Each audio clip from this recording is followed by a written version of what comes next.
निवेदिता ताई नेहमीप्रमाणे पहाटेच उठल्या. उगवत्या सूर्याच्या कवळ्या किरणात त्यांनी विधीपूर्वक पूजा करून देवापुढे नतमस्तक झाल्या. आता त्या चहाच्या सुवासाची आस लावून बसल्या होत्या. पण आज मात्र सुनेने मीनाने अजूनही चहा आणलेला नव्हता. हळूहळू निवेदिता ताईंना अस्वस्थ वाटू लागलं. अजून सूनबाई उठली नाही का? माझ्या चहाची वेळ झालीच की, त्या मनोमन विचारात पडल्या. शंका, गोंधळ आणि भावनांच्या भरतीत त्या हरवून गेल्या. तेवढ्यात त्या कान टवकारून सूनबाईच्या खोलीच्या दरवाजाकडे पाहू लागल्या. बाहेरून सर्व काही शांत होतं, पण आतून रडण्याचा मंद आवाज येत होता. निवेदिता ताईंचं हृदय धडधडू लागलं. त्यांनी सावधपणे खिडकीकडे, दरवाजाकडे नजर टाकली. मीना, उठलीस का? काय झालं तुला? अजून उठली नाहीस? तब्येत बरी नाही का? काही त्रास होतोय का? निवेदिता ताईंनी स्वर आवरून पण गंभीरपणे विचारलं. अचानक दरवाजा उघडला. मीनाचे डोळे लालसर, ओठ थरथरत होते. तिची अवस्था पाहून निवेदिता ताईंच्या काळजात वेदना उमटल्या. अगं मीना, काय झालं गं? का रडतेस? का बोलत नाहीस? मला काळजी वाटते. गौतम काही बोलला का? त्या पुढे हात करत विचारू लागल्या. मीना मात्र शांत. फक्त तिच्या डोळ्यातले अश्रूच तिच्या वेदना सांगत होते. थोड्या वेळाने तिने हळूच एक कागद निवेदिता ताईंकडे दिला. हे काय आहे? निवेदिता ताई थरथरत्या स्वरात म्हणाल्या. या कागदावर काय लिहिलं आहे? माझा जीव घाबरतोय. मीना थरथरत्या आवाजात म्हणाली. आई, तुमच्या मुलाने हा घटस्फोटाचा पेपर मला सही करायला दिला आहे आणि म्हणाला, पेपरवर सही करून मला परत दे. मी तुझ्याबरोबर राहू शकत नाही. हे ऐकून ती हुंदके देत रडू लागली. निवेदिता ताईंचा राग संतापात बदलला. मीना, तू रडू नकोस. तो कसा काय तुझ्याबरोबर राहू शकत नाही? हा भातुकलीचा खेळ आहे का घटस्फोट द्यायला? तो तुझ्याबरोबर राहणार नाही तर मग कोणाबरोबर राहणार आहे? या मुलाचं तर डोकंच फिरलंय. काळजी करू नकोस बाळा. मी तुझ्या बाबांशी बोलते. आम्ही आहोत ना तुझ्याबरोबर. तू कशाला काळजी करतेस? असं म्हणत निवेदिता ताईंनी घटस्फोटाचा पेपर हातात घेतला आणि आपल्या खोलीत गेल्या. प्रकाशराव त्यावेळी गाढ झोपलेले होते. त्यांच्या चेहऱ्याकडे पाहत निवेदिता ताईंच्या मनात विचारांची गर्दी झाली. गौतमला काय झालंय? तो असं का वागत आहे? संध्याकाळी आला की मी स्वतः त्याच्याशी बोलणार. सुनेच्या माहेरची माणसं किती चांगली आहेत. मीना तर आम्हा दोघांचा जीव आहे. आली तेव्हापासून आमचं आयुष्यच बदललंय. घराची किती काळजी घेते. दिसायलाही वाईट नाही. मग गौतम? तेवढ्यात प्रकाशराव उठले. निवेदिता ताईंच्या चेहऱ्यावरची काळजी त्यांनी ओळखली. निवेदिता, काय झालं? तू काय विचार करतेस? मला उठवलं का नाहीस? आणि असं खोलीत फेऱ्या का मारतेस? तुझे पाय दुखतील. जरा आराम कर. तेव्हा निवेदिता ताई थरथरत्या आवाजात म्हणाल्या. अहो, कसा आराम करू? माझ्या आयुष्यात आराम कुठे लिहिलाय? आता तर मेल्यानंतरच आराम भेटेल. प्रकाशराव चिडून म्हणाले. निवेदिता, आज तू वेड्यासारखं काय बोलतेस? मरतील तुझे दुश्मन. तू मरून माझं म्हातारपण का उद्ध्वस्त करतेस? तुला ठाऊक नाही का? तुझ्याशिवाय मी एक दिवसही जगू शकत नाही. आणि हे हातात काय आहे? तेव्हा निवेदिता ताईंचा स्वर हळूच तुटला. मी तर स्वतःला दोष देत आहे. मी असा मुलगा जन्माला घातला. बघा, तुमच्या मुलाने सूनबाईला घटस्फोटाचा पेपर सही करायला दिला आहे. घटस्फोट? काय वेड्यासारखं बोलतेस तू निवेदिता? प्रकाशरावांच्या आवाजात राग आणि धक्का एकवटला होता. या वयात तुझं डोकं तर फिरलं नाही ना? आपला मुलगा आणि घटस्फोट? त्याचं डोकं ठिकाण्यावर आहे का? असं म्हणत त्यांनी तो पेपर हातात घेतला आणि नजरेखालून घातला. अक्षरं वाचताच त्यांच्या कपाळावरच्या रेषा आणखी खोल झाल्या. निवेदिता, हा गौतम कुठे आहे? त्याला माझ्यासमोर आण जरा. पाहू त्याचं एवढं धाडस कसं झालं. निवेदिता ताई थकल्या स्वरात म्हणाल्या. गौतम घरात नाही. आला की सांगते त्याला. प्रकाशरावांनी सुस्कारा टाकला. ठीक आहे, माझ्यासाठी एक कप चहा घेऊन ये. डोकं फुटायला आलंय आता. निवेदिता ताई स्वयंपाकघराकडे वळल्या. गॅसवर चहाचं पातेलं ठेवलं होतं. तेव्हाच मीना हळूच आत आली. आई, तुम्ही स्वयंपाकघरात काय करत आहात? काही काम असेल तर मला सांगा ना. हे आराम करण्याचे तुमचे दिवस आहेत. मी असताना तुम्हाला काम करण्याची गरज नाही. निवेदिता ताईंच्या डोळ्यात पाणी दाटलं. त्यांनी मीनाला आपल्या जवळ ओढून घेतलं आणि गळ्याशी बिलगवलं. मीना, देव सगळ्यांना तुझ्यासारखी सून देवो बाळा, असं म्हणून त्यांनी तिच्या डोक्यावरून हात फिरवला. निघताना स्वतःशीच हळूच म्हणाल्या, देवा माझ्या सुनेला सुखी ठेव. ती या घराचं ओझं नाही, आधार आहे. थोड्याच वेळात मीना चहाचा कप घेऊन त्यांच्या खोलीत आली. बाबा, हा घ्या तुमचा चहा, ती शांतपणे म्हणाली. प्रकाशरावांनी तिच्याकडे पाहत विचारलं, सुनबाई, हे सगळं काय चाललंय? तू मला आधी का नाही सांगितलंस? मीना संयमानं म्हणाली, बाबा आधी चहा घ्या, मग थोडा आराम करा. बाकीचं आपण नंतर बोलूया. आता तुमच्या तब्येतीची काळजी महत्त्वाची आहे. असं म्हणून ती हळूच बाहेर गेली. ती निघून गेल्यानंतर प्रकाशरावांनी निवेदिता ताईंकडे पाहत सुस्कारा टाकला. आपली सून किती समजूतदार आहे आणि एक आपला नालायक मुलगा, त्याला तिच्याबरोबर राहायचंच नाही. अशा मुलाचं लग्न करायलाच नको होतं. तेव्हा निवेदिता ताई हळूच म्हणाल्या, आता आपण काय करू शकतो? आपल्याला थोडीच माहीत होतं की आपला मुलगा असा निघेल. विचार करूनच काळीच धडधडते. विश्वासच बसत नाही की गौतम असा वागेल. लग्न तर त्याच्या मर्जीनं झालं होतं. आपण काही जबरदस्ती केली नव्हती. हो, लव्ह मॅरेज नव्हतं, पण त्याने मीनाला पाहूनच होकार दिला होता. मग आता लग्नाला अवघे 6 महिने झाले आणि घटस्फोटाचा पेपर. प्रकाशरावांनी काळजीने कपाळावर हात ठेवला. माहीत नाही त्याच्या मनात काय चाललंय. येऊ दे संध्याकाळी, सगळं स्पष्ट होईल. मी स्वतः विचारतो त्याला. दिवसभर निवेदिता ताई आणि प्रकाशराव मीनाबद्दल विचार करत बसले. घरात एक अनामिक शांतता पसरली होती. संध्याकाळी दार वाजलं. गौतम ऑफिसवरून परत आला.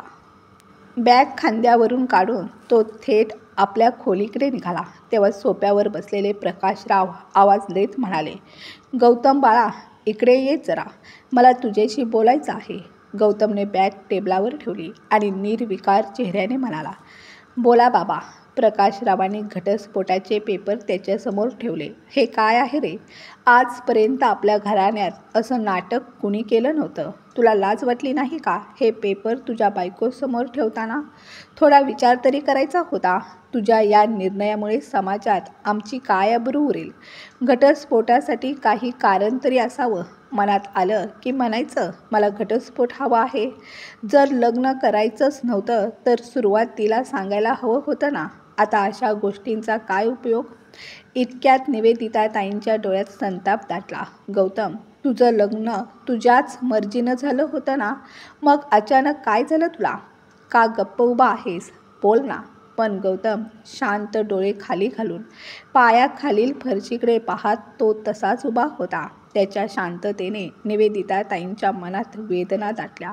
त्या आवाज थोडा सौम्य करत म्हणाल्या, हे बघ बाळा, मीना ही सून नाही, साक्षात लक्ष्मी आहे. तूच बघ, ती आपल्या तिघांची आणि या घराच्या मान मर्यादेची किती काळजी घेते. निवेदिता ताईंचा कंठ दाटला.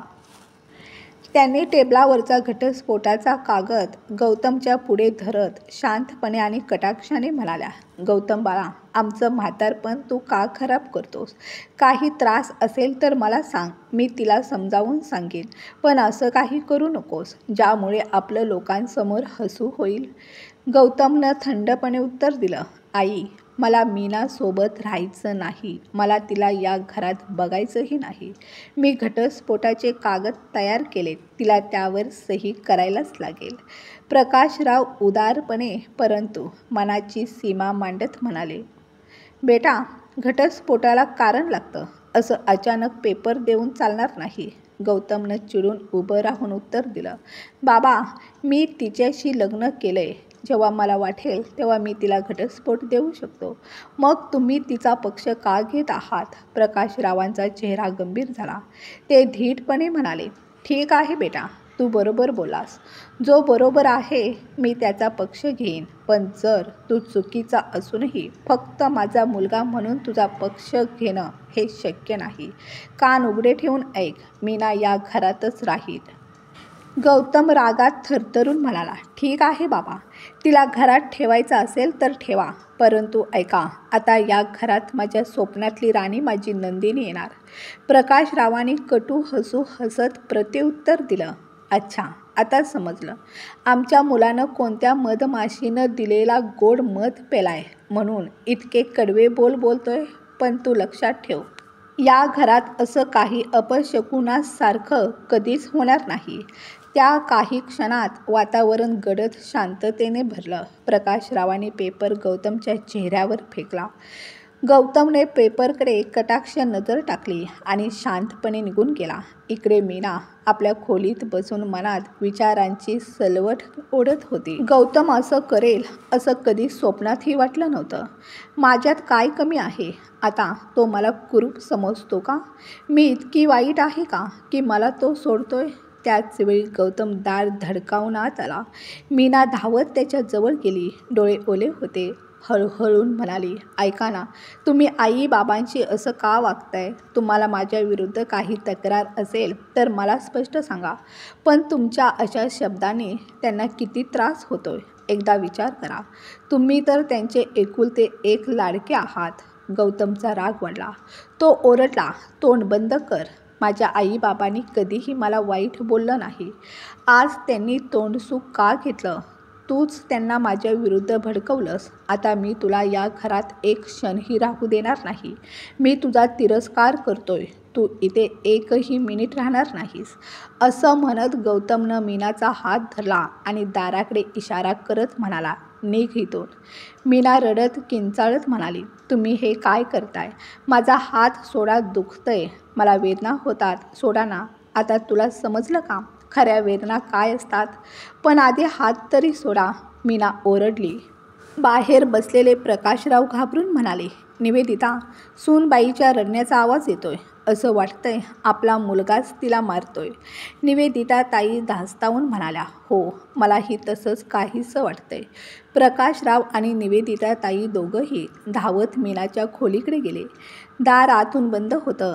मीनाचे रडण्याचे आवाज आणि काहीतरी आपटल्यासारखा आवाज आतून येत होता. प्रकाशरावांचं मन घाबरलं. त्यांनी जोरात दार ठोठावलं. गौतम, दार उघड, पटकन दार उघड. निवेदिता ताईंच्या डोळ्यात पाणी आलं होतं. त्या रडत म्हणाल्या, गौतम बेटा, काय झालं रे? असं काही करू नकोस, दार उघड रे. थोड्या वेळानंतर दार झटकन उघडलं. गौतमचा चेहरा रागाने लाल झाला होता. त्याचा हात अजूनही रागानं थरथरत होता. गौतमने मीनाचे केस पकडले. हे पाहून प्रकाशराव ओरडले, गौतम, सोड तिला. तुझं धाडस कसं झालं?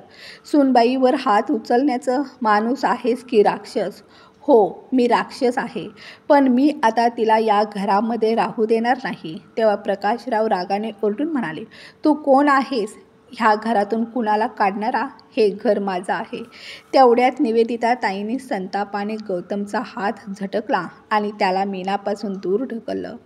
त्या संतापून ओरडल्या, तुला लाज वाटत नाही का एका स्त्रीवर हात उचलताना? गौतम रागाने ओरडला, नाही, मला अजिबात लाज वाटत नाही. निवेदिता ताईंनी दात ओठ खाऊन उत्तर दिलं, अरे, लाज तर मला वाटते की तू माझा मुलगा आहेस. तू माझ्या पोटचा असून एका बाईवर हात उचलतोस. गौतम मीनाकडे वक्र दृष्टीने पाहत म्हणाला, एकदा नाही आई, 100 वेळा हात उचलणार. तेव्हा प्रकाशराव गरजले, उचलून तर दाखव हात. गौतम तावातावाने म्हणाला, बाबा, तिला आत्ताच्या आत्ता माझ्या नजरेसमोरून दूर करा. प्रकाशराव शांत पण ठाम आवाजात म्हणाले, मी का तिला दूर करू? मी तिला कुठेही पाठवणार नाही. या घरात तोच राहील ज्याला मी ठेवीन. गौतम हसून उपरोधाने म्हणाला, मग ठेवा तिला तुमच्या जवळ. आत्ताच समजलं, तिचा जादू तुमच्या डोक्यावर चढलाय. इतक्यात निवेदिता ताईंनी संतापाच्या भरात गौतमच्या गालावर एक जोरदार थप्पड वाजवली. गौतम थिजून उभा राहिला. निवेदिता ताईंच्या डोळ्यात आक्रोश आणि अपमानाचं दुःख दाटून आलं. त्या थरथरत म्हणाल्या, खबरदार, जर तू तुझ्या बाबांविषयी आणखी एक शब्द उच्चारलास ना, तर मी विसरेन की तू माझा मुलगा आहेस. कधी वाटलं नव्हतं की तू एवढ्या खालच्या थराला जाशील. या घरात राहायचं असेल तर मर्यादेने राहा, आणि जर कोणी जाईल या घरातून तर ती माझी सून नव्हे तर तू जाशील. हे ऐकताच गौतम संतापाने बाहेर निघून गेला. मीना निवेदिताताईंच्या गळ्यात रडतच कोसळली. निवेदिताताई तिला मिठीत घेत शांत आवाजात म्हणाल्या, "सूनबाई, मला माफ कर. मला कल्पनाच नव्हती की माझा गौतम माझा राहिला नाही. मला वाटलं होतं माझे संस्कार तो कधी विसरणार नाही, पण आज तो आम्हाला परक करून गेला. तू काळजी करू नकोस. जोपर्यंत आम्ही दोघे जिवंत आहोत तुला या घरातून कोणीही बाहेर काढू शकणार नाही."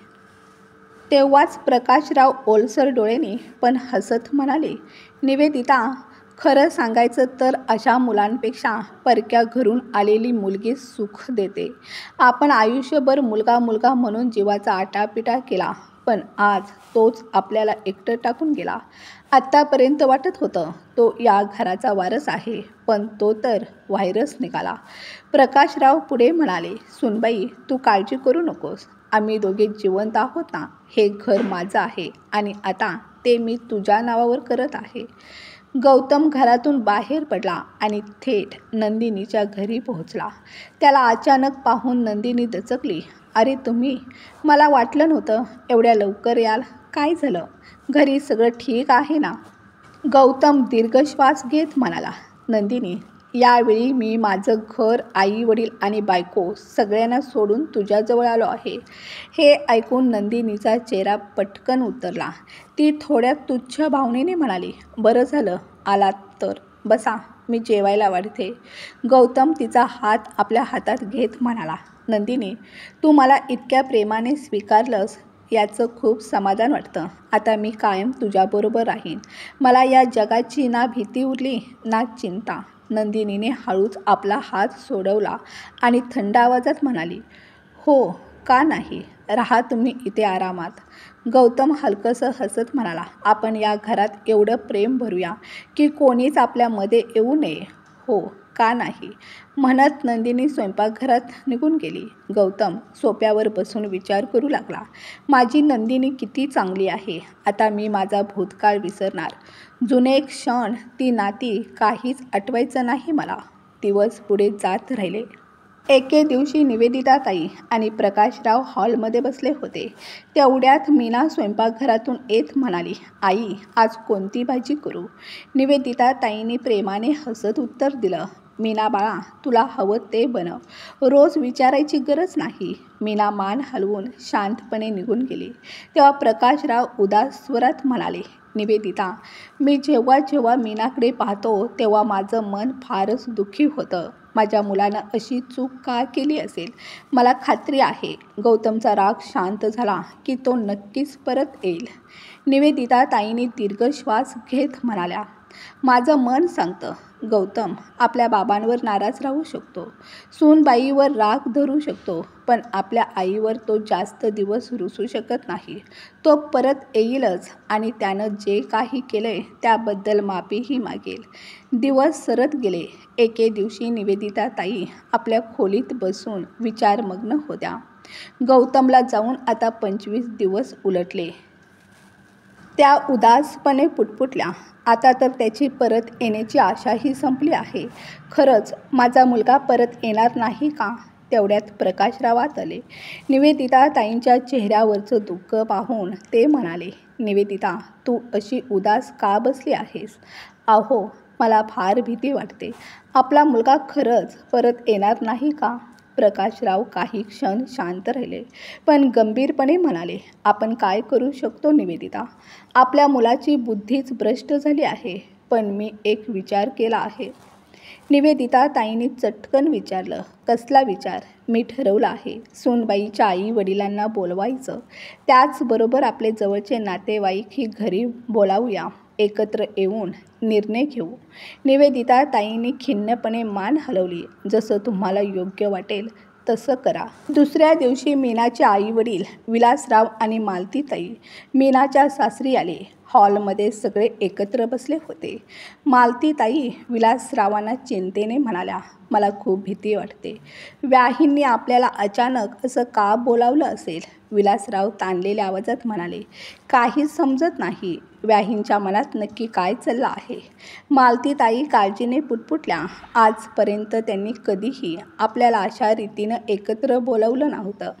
विलासरावांचा आवाज थरथरला. हो, मलाही अस्वस्थ वाटते. काहीतरी गंभीर आहे. दुसरीकडे मीना निवेदिता ताईंकडे पाहत म्हणाली. आई, बाबांनी सगळ्यांना का बोलावलं आहे? तुम्हाला काही माहीत आहे का? निवेदिता ताई शांतपणे म्हणाल्या. मला काहीच कळत नाही बाळा.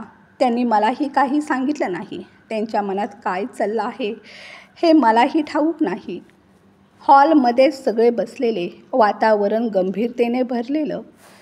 प्रकाशराव पुढे आले आणि ठामपणे दुखऱ्या आवाजात म्हणाले. आज मला तुम्हा सर्वांचा सल्ला हवा आहे. विलासराव थोडे अचंबित होत म्हणाले.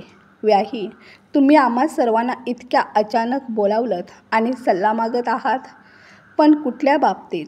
प्रकाशरावांचा आवाज खोल आणि गडद झाला. मी माझ्या सुनेच्या, मीनाच्या भविष्याचा निर्णय घेऊ इच्छितो. हे ऐकताच मालतीताईंचा चेहरा पटकन बदलला. त्यांच्या मनात काळजीचं सावट दाटलं. काय?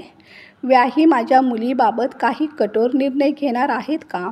तिला घराबाहेर काढणार आहेत का? त्यांच्या डोळ्यात भीती उमटली. हॉलमध्ये बसलेले काही नातेवाईक कुजबुजू लागले. आजकालच्या मुलींना घर सांभाळता येत नाही, म्हणूनच कदाचित प्रकाशराव इतक्या गंभीर आहेत. प्रकाशरावांचा आवाज पुन्हा घुमला. यावेळी अधिक ठाम स्वरात म्हणाले.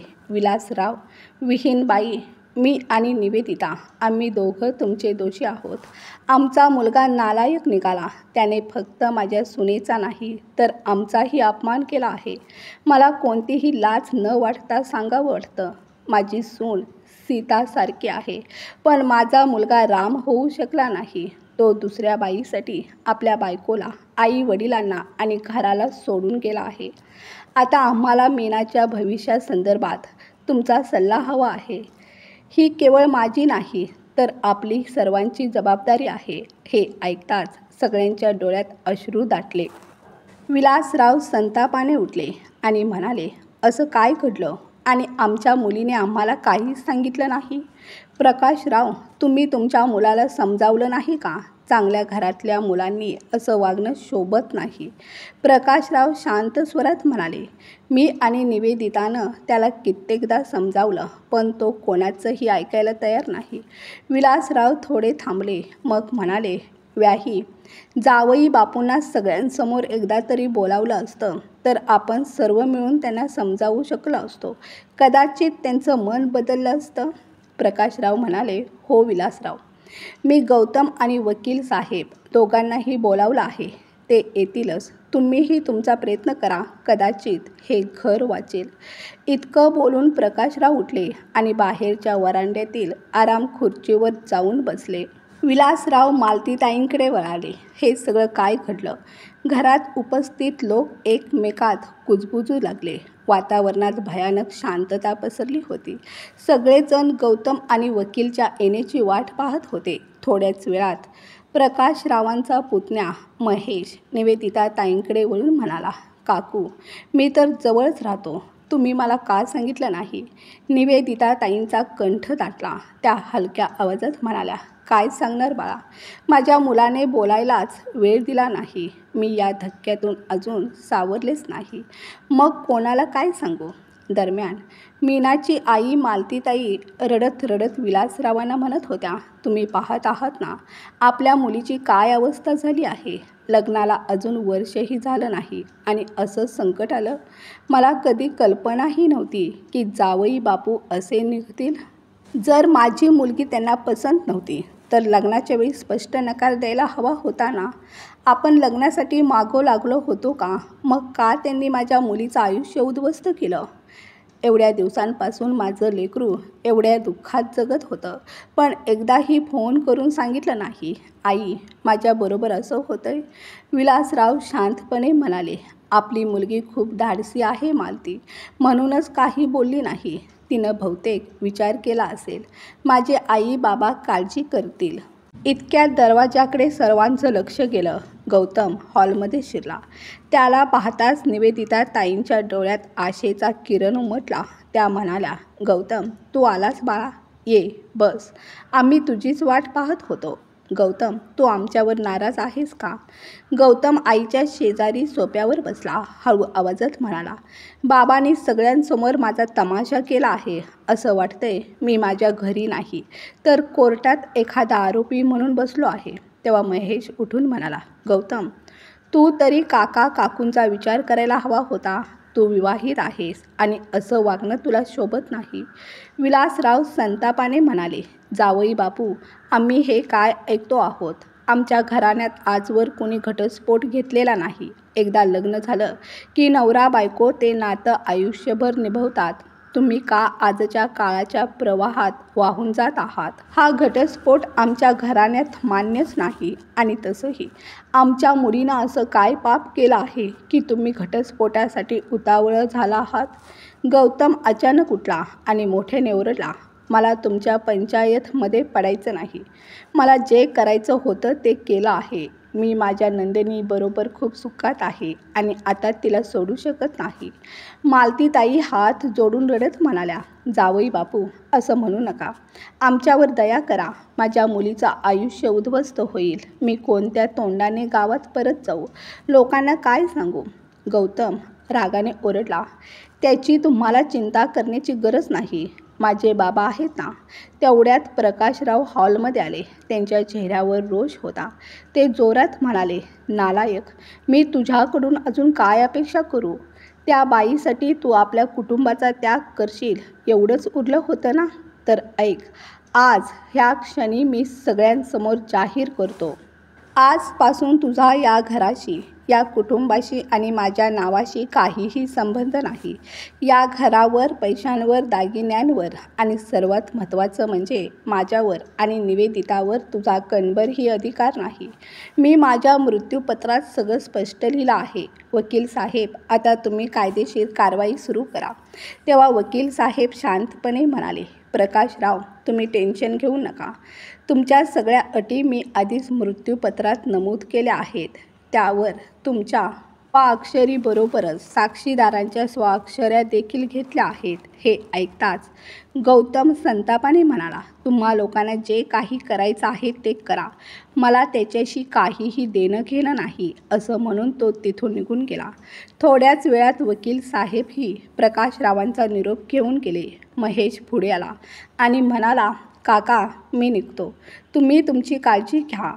काही मदत लागली तर मला फोन नक्की करा. हळूहळू सगळा समाज निघून गेला. घरात आता फक्त प्रकाशराव, निवेदिता ताई आणि मीनाचे आई वडील एवढेच उरले होते. प्रकाशराव विलासरावांकडे वळून म्हणाले, व्याही, आम्हाला माफ करा. तुम्ही मीनाला तुमच्यासोबत घेऊन जाऊ शकता. आमच्याकडून ती पूर्णपणे स्वतंत्र आहे. आतल्या खोलीत बसून सगळं ऐकत असलेली मीना बाहेर आली. ती आपल्या सासूबाईंच्या गळ्यात पडून रडत म्हणाली, आई, मी तुम्हा लोकांना सोडून कुठेही जाणार नाही. तुम्ही माझ्यासाठी तुमच्या मुलाचाही त्याग केला आणि मी माझ्या माहेरी निघून जाईन? नाही आई, आता हेच माझं घर आहे. असं सासर प्रत्येकाला मिळत नाही. आपल्या मुलीला रडताना पाहून मालतीताईंच्या डोळ्यातूनही अश्रू वाहू लागले. मीना पुढे म्हणाली, मी तर आज धन्य झाले आहे की मला एक नाही तर 2-2 आई वडील लाभले आहेत. तुम्ही तुमच्या वसुलासाठी तुमच्या मुलाला सोडलं आणि मी माझ्या धर्मासाठी माझं माहेर सोडते. मग ती विलासराव आणि मालतीताईंकडे वळून म्हणाली, आई बाबा, तुम्ही आता जा. हे घरच माझं खरं घर आहे.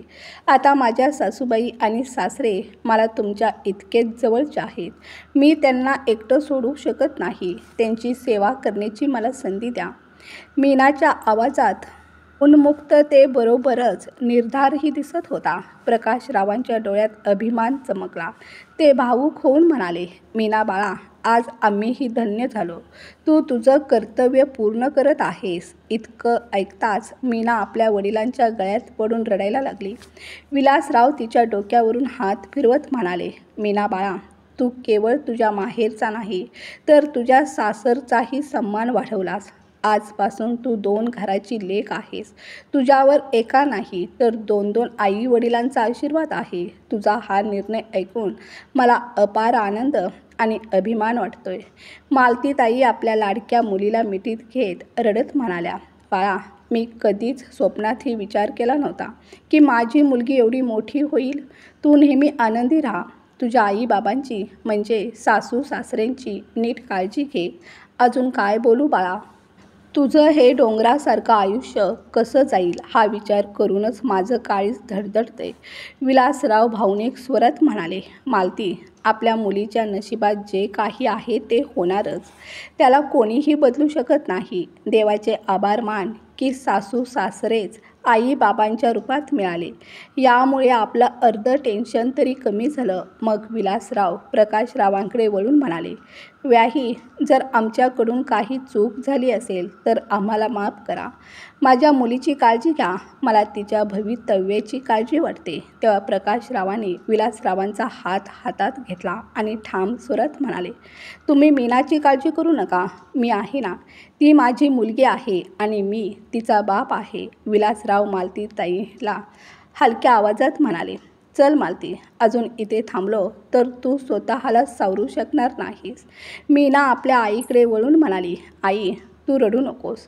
किती रडशील. मी एकदम ठीक आहे. तू निर्धास्तपणे घरी जा. मालतीताईंनी तिच्या डोक्यावरून हात फिरवत हसत म्हटलं, ठीक आहे मीना बाळा, तुझी काळजी घे. तुझ्या सासू सासऱ्यांची म्हणजेच तुझ्या दुसऱ्या आई बाबांची काळजी स्वतःच्या आई बाबांप्रमाणे घे. तेव्हा निवेदिताताई पुढे आल्या आणि म्हणाल्या, मालतीताई, तुम्ही काळजी करू नका. मीना माझी सून नाही, माझी मुलगी आहे. ज्या दिवशी तिनं या घरात पाऊल ठेवलं त्या दिवशी आमचं आयुष्य बदललं. पण माहीत नाही माझ्या मुलाला काय सुचलं. मालतीताईंनी निवेदिताताईंच्या हातावर हात ठेवला. काहीही न बोलता फक्त भरलेल्या डोळ्यांनी पाहिलं आणि शांतपणे निघून गेल्या. त्यांच्या जाण्यानंतर मीना खोल विचारात हरवली. मी जर असंच रडत राहिले तर आई बाबा अजून कोसळतील. आता नाही, मला स्वतःला मजबूत बनवायला हवं. तिनं डोळ्यातलं पाणी पुसलं आणि थोड्या निर्धाराने म्हणाली, आई बाबा, तुम्ही असं उदास दिसताना ते पाहवत नाही. चला ना, आता हे रडणं थांबवा. आपण बाहेर बागेत फेरफटका मारायला जाऊया. घरात बसलो की मन अजून उदास होतं. निवेदिताताईंच्या डोळ्यात अजूनही अश्रू होते. त्या पुसत म्हणाल्या, हो ग मीना, तू बरोबर बोलतेस. घरात आता मन लागत नाही. चला बाहेर जाऊया. मीना हसून म्हणाली, पण आई, एक अट आहे. रडत नाही, हसतच जाऊया. हसाल तेव्हाच मी येईन. तेव्हा निवेदिताताईही हलकं हसल्या. चल ग सुनबाई, हसतच जाऊया. असं करत दिवस हळूहळू पुढे सरकत गेले. एका संध्याकाळी घरभर एक मंद सुहास दरवळत होता. देवघरातील दिव्याच्या प्रकाशात निवेदिताताईंचा चेहरा उजळून निघाला होता. चहाचा सुगंध, बाहेरच्या वाऱ्याने हलणारे पडदे आणि शांततेत मिसळलेला दिव्याचा मंद प्रकाश, हे सगळं मिळून एक वेगळीच कथा सांगत होतं. मीना हातात कप धरून बसली होती, पण तिच्या मनात अस्वस्थतेची लाट होती. निवेदिताताई देवघरातून बाहेर आल्या. मीनाकडे पाहत विचारलं, मीना, तुझ्या त्या इंटरव्ह्यूचं काय झालं ग? निकाल लागला का? मीनाच्या चेहऱ्यावर क्षणभर ओढलेले भाव उमटले. ती जबरदस्ती हसत म्हणाली, नाही आई, अजून काही झालं नाही. म्हणाले, नंतर सांगतो. थोडा वेळ शांतता पसरली. निवेदिताताईंच्या नजरा तिच्या चेहऱ्यावर स्थिरावल्या. त्या नजरेत संशय नव्हता, पण आईच्या मनाची जाण होती. त्या हळू आवाजात म्हणाल्या, खोटं बोलतेस मीना, मला सगळं माहीत आहे. तुझं सिलेक्शन झाले. मीनाच्या हातातील कप हलकासा थरथरला. काय म्हणताय तुम्ही? मला तर अजून शाळेतून फोनच नाही आला. निवेदिताताईंच्या ओठावर हलकं स्मित उमटलं. फोन कसा येईल बाळा? तू तुझ्या बायोडेटात स्वतःचा नंबर न देता तुझ्या सासऱ्यांचा नंबर लिहिलास, कारण तुला माहीत होतं ते कधी फोन उचलत नाहीत. त्या शब्दांनी मीनाच्या डोळ्यात अपराधीपणाचे थेंब दाटले. ती काही बोलली नाही, पण तिचं मन मात्र भावनांनी ओथंबलं होतं. निवेदिताताई तिच्या जवळ गेल्या. खांद्यावर हात ठेवत मृदू आवाजात म्हणाल्या, आज प्रिन्सिपल साहेबांचा फोन आला होता. तुझ्या बाबांनी उचलला. त्यांनी सांगितलं, तुझं सिलेक्शन झालं. मीना हळू आवाजात म्हणाली, आई, मी इंटरव्ह्यू दिला ते फक्त तुमच्या आग्रहामुळे. पण मला तुम्हा दोघांना सोडून कुठेच जायचं नाही. या घराशिवाय माझं मन कुठेच लागणार नाही. तेवढ्यात दरवाजाची कडी वाजली. प्रकाशराव आत आले. चेहऱ्यावर आत्मविश्वास आणि समाधान झळकत होतं. मीना बाळा, ते म्हणाले. प्रिन्सिपल साहेबांचा फोन होता. तुझं सिलेक्शन झालं आहे. मी त्यांना सांगितलंय की तू उद्याच शाळेत रुजू होणार आहेस. आता तू त्यांना स्वतः फोन कर. मीना थोडी गोंधळली. पण बाबा, मला तुम्हा दोघांना सोडून कुठे जायचं नाही. मी काही ऐकणार नाही, प्रकाशराव ठाम आवाजात म्हणाले. उद्यापासून तू शाळेत जॉईन करणारच. आणि हो, त्या प्रिन्सिपलशी स्वतः बोलून घे. मी माझ्या पद्धतीनं बोललोय, आता तू तुझ्या पद्धतीने बोल. निवेदिता ताई हलकं हसत म्हणाल्या, सुनबाई, शाळेत जाणार ना तू? मीना हसली. आई, तुम्ही सगळे बोलत आहात तर मी कशी नाही म्हणू. मी कधी तुमचं ऐकलं नाही असं झालंय का?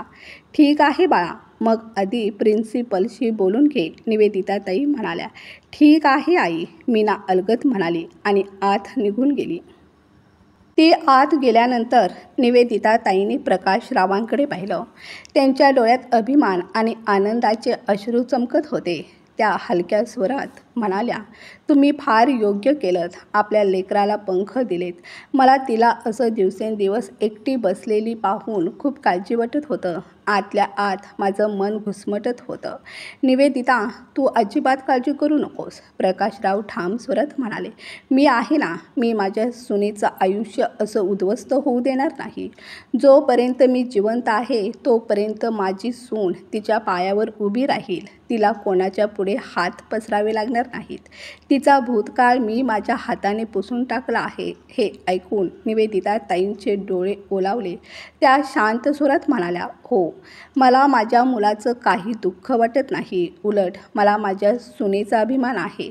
परक्या घरातून आली तरी तिनं आपल्याला मनापासून स्वीकारलं आणि हा आपला स्वतःचा मुलगा असूनही आपल्याला सोडून गेला. आजच्या काळात मुलगा आणि मुलगी यात काही फरक नाही. हे माझ्या मीनानं दाखवून दिलं आहे, प्रकाशराव गंभीर चेहऱ्याने म्हणाले. तू बघ निवेदिता, मी माझ्या या मुलीचं आयुष्य सावरूनच देवाजवळ जाईन. निवेदिता ताईंनी त्यांच्याकडे पाहत हसून उत्तर दिलं. तुम्ही एकटेच का जाणार? मी सुद्धा तुमच्याबरोबर येईन. पण हो, आपल्या सुनबाईचं आयुष्य सावरूनच. दुसरीकडे नंदिनी एकटीच विचारांच्या गर्तेत बुडाली होती. गौतम एवढी संपत्ती, एवढं ऐश्वर्य सोडून इथे आला आणि आता या छोट्या जगात जगायला तयार झाला आहे. खरंच हा माणूस महामूर्ख आहे. इतक्यात गौतम आत आला. हलक्या आवाजात म्हणाला, नंदिनी. नंदिनी काहीच बोलली नाही. नंदिनी, काय झालं? आजकाल तू माझ्याशी इतकी तुटक का वागत आहेस? माझ्याकडून काही चूक झाली का? 2 दिवस झाले तू माझ्याशी बोलणंसुद्धा बंद केलं आहेस. सांगशील का काय झालं आहे तुला? नंदिनी त्याच्याकडे थंड नजरेने पाहत म्हणाली. काय सांगू तुला गौतम? तुझ्याजवळ आहेस काय जे ऐकावं असं? गौतम शांतपणे म्हणाला. नंदिनी, मी तुझ्यावर प्रेम करतो. तुला अजून काय हवं आहे? नंदिनी हसली. पण ते हसू उपहासाचं होतं.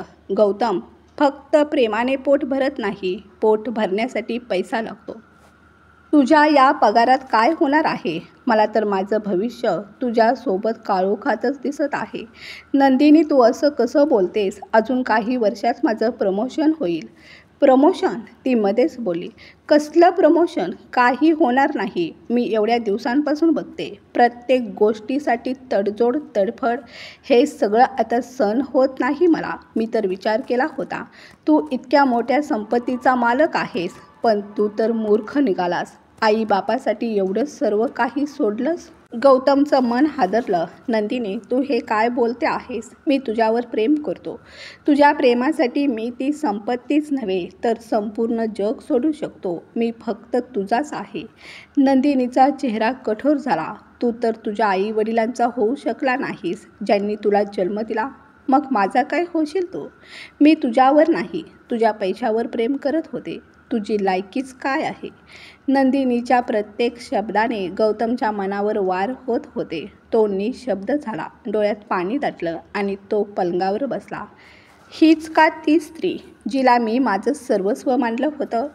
त्याच्या मनात विचारांचं वादळ उसळलं. तेवढ्यात नंदिनी चिडून म्हणाली, असं काय बायकांसारखं रडत बसलायस? रडलास तरी माझ्यावर काही फरक पडणार नाही. एवढं बोलून तिनं आपली पर्स उचलली आणि दार जोरात आपटून निघून गेली. दिवस जात होते. नंदिनी आता गौतमकडे पूर्ण दुर्लक्ष करू लागली होती. दरम्यान निवेदिता ताई हळू आवाजात विचारतात, मला का बोलावलं तुम्ही? अगं निवेदिता, प्रकाशराव म्हणाले, मी मीनासाठी एक मुलगा शोधत आहे. काय?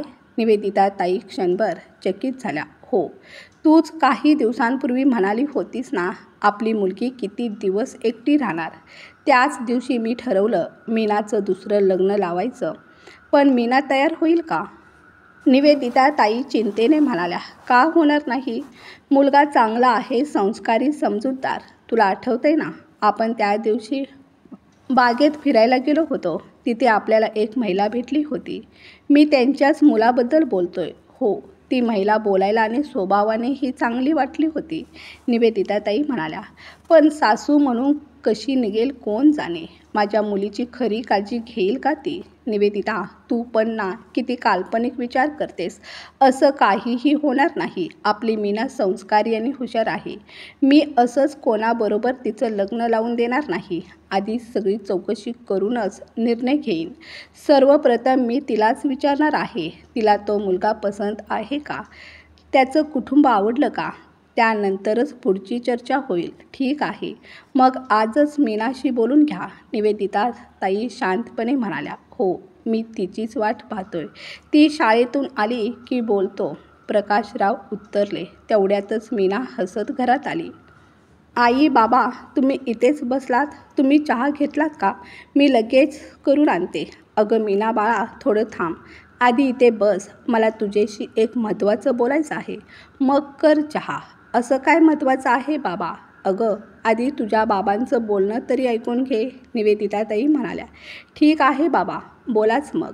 मीना त्यांच्या शेजारी खुर्चीवर बसली. निवेदिता ताई थोड्या गंभीर आवाजात म्हणाल्या, मीना बाळा, तुझ्या बाबांनी एक मुलगा पसंत केला आहे. काय? मीना दचकून म्हणाली. हो मीना, निवेदिता ताई म्हणाल्या. तू एवढं मोठं आयुष्य एकटी कशी काढणार बाळा? आई, असं बोलू नका. मी तुम्हा दोघांना सोडून कुठेच जाणार नाही. प्रकाशराव तिच्या जवळ बसले. अगं बाळा, आम्ही तुला सोडून द्यायचं बोलतोय का? तो मुलगा फक्त अर्ध्या तासाच्या अंतरावर राहतो. तू आम्हापासून कधी दूर होणार नाहीस. पण बाबा, मला हे लग्न वगैरे काही करायचं नाही. मीना, असं म्हणू नको बाळा. हे जीवन असंच थांबून राहत नाही. आम्ही दोघं आता म्हातारे झालो आहोत. उद्या आमचं काही झालं तर तुझं काय? कुणाच्या आधारावर जगणार तू?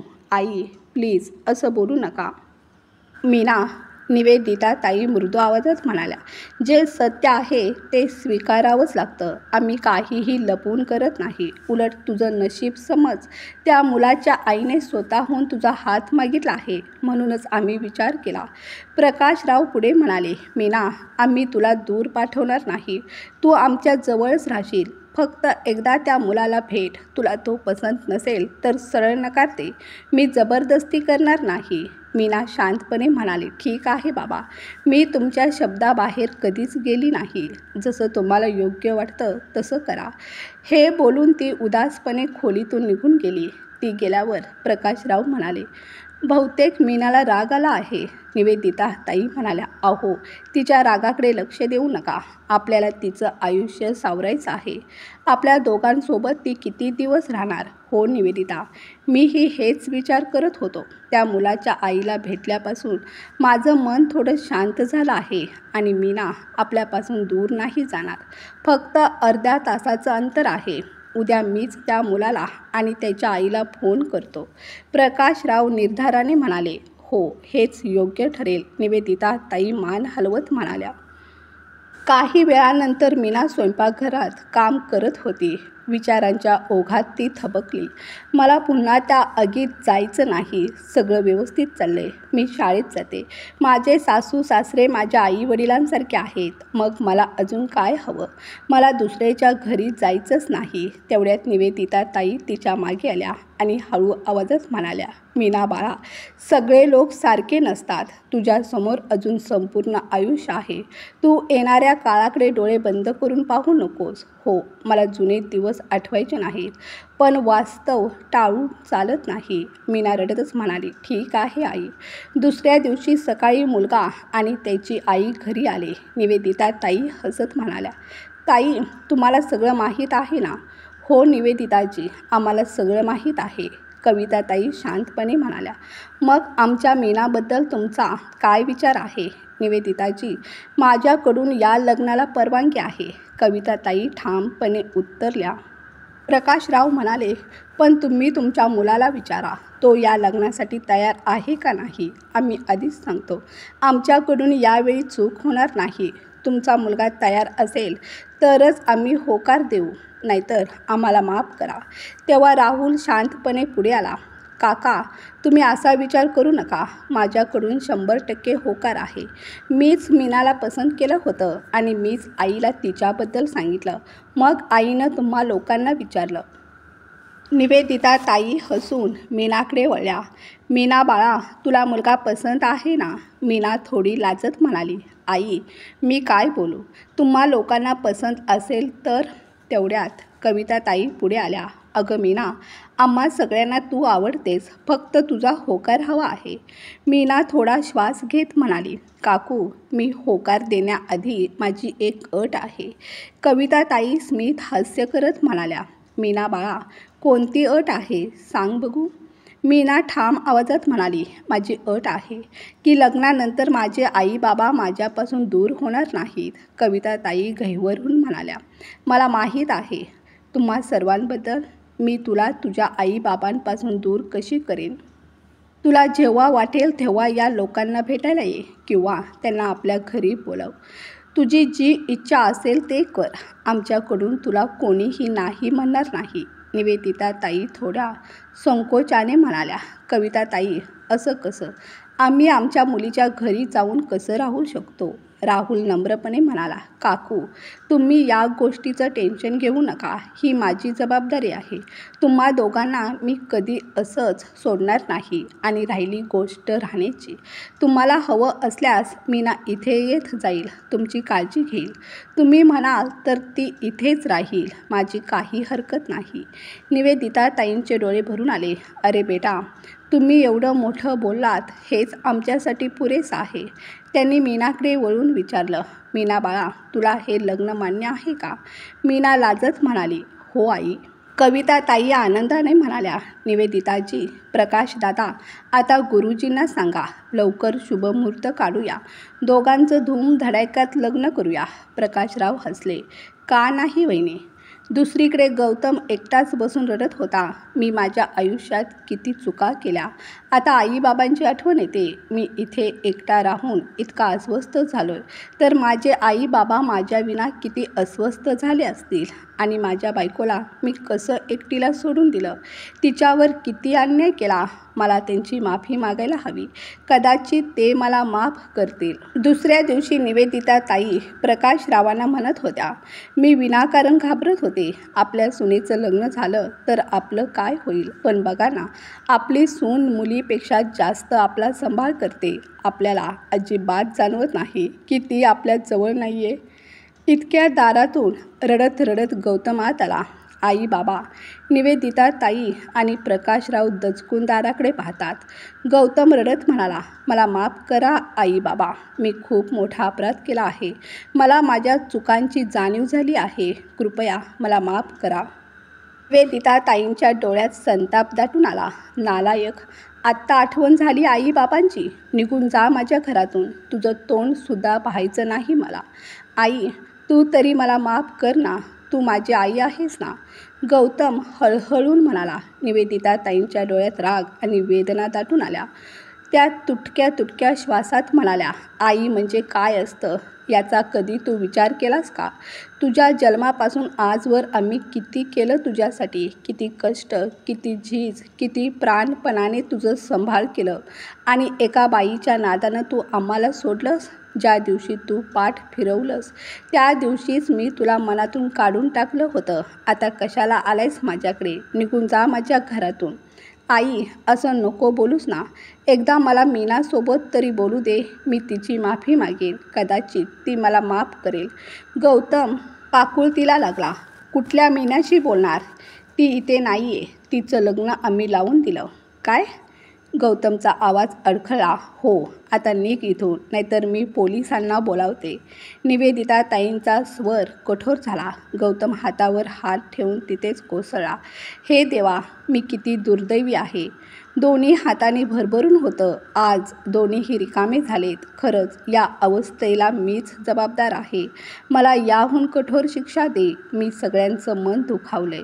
जन्म देणाऱ्या आई बाबांचा शब्द कधी पाळला नाही. घरात आणलेल्या बायकोच्या इच्छेला कधी महत्त्व दिलं नाही.